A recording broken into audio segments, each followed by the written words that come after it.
I'm Burke.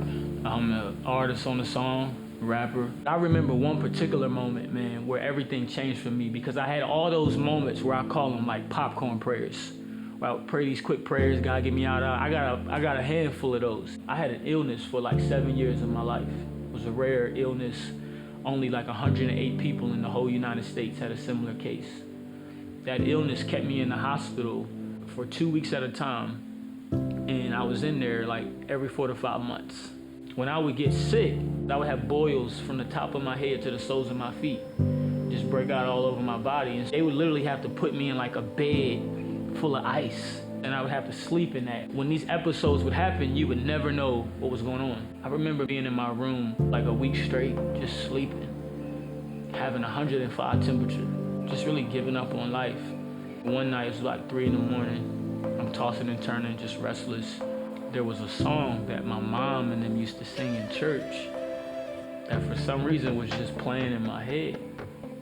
That song was like speaking to me in a different type of way in this crisis. And so it made me just think, God, if you're real, then show me you're real. The doctors didn't have answers. I didn't have answers.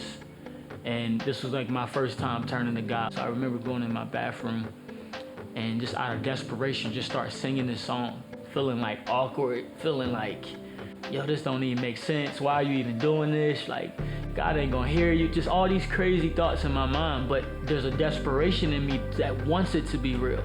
I sing it for like 30 minutes, like tears in my eyes, just crying. I felt like a tangible peace like I had never felt before. I knew there was a presence in the room, and it had to be the presence of God, you know.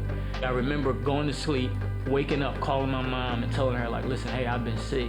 She comes to get me. We get to the hospital. The first 2 days, nothing had changed. I'm like, God, I prayed, I felt something, but now nothing is happening. Prior to that, I wouldn't have no sort of like communication with God like that.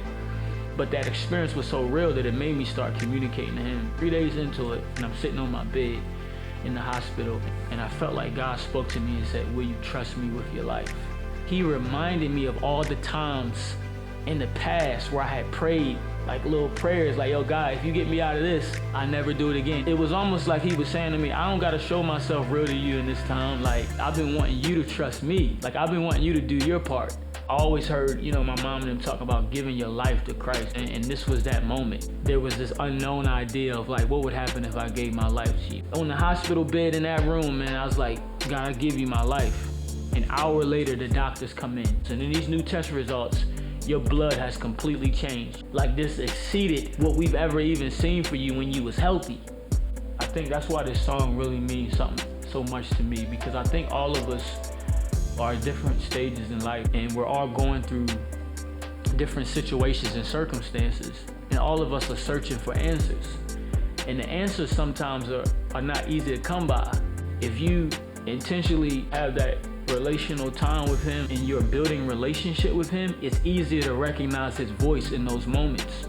What I did 12 years ago when I was lost is totally different. I used to get high 24/7 to avoid even dealing with the feelings of life, reality, trying to figure out what was next. I realize now where I'm at, that sense of peace that kind of high was giving me was really a counterfeit to what God is.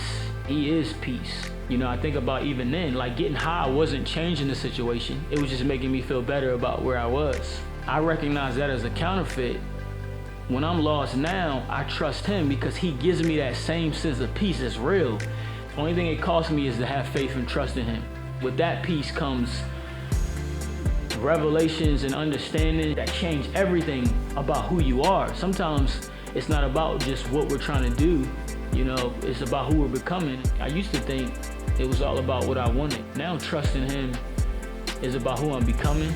It's about not just the things that I want, but the things that God wants to do for me. There's so much maturity around just learning to trust him, man, because there's so much that God is trying to do other than what we want him to do. You know what I'm saying? It's a faith walk. It's a trust walk. You know what I'm saying? But he's never failed me.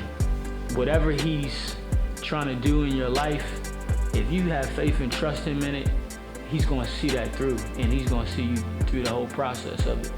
no matter what aspect of my life I was in, that's been the one thing that's always been consistent. It's him. When I call on his name, it just really supersedes what I'm going through. It gives me a great opportunity to discover who he is. We all want to discover who we are and what we're trying to do. But I believe that we were made to discover more of who he is. And it just gives perspective. Even if nothing changes, the perspective that it gives is life-changing for sure.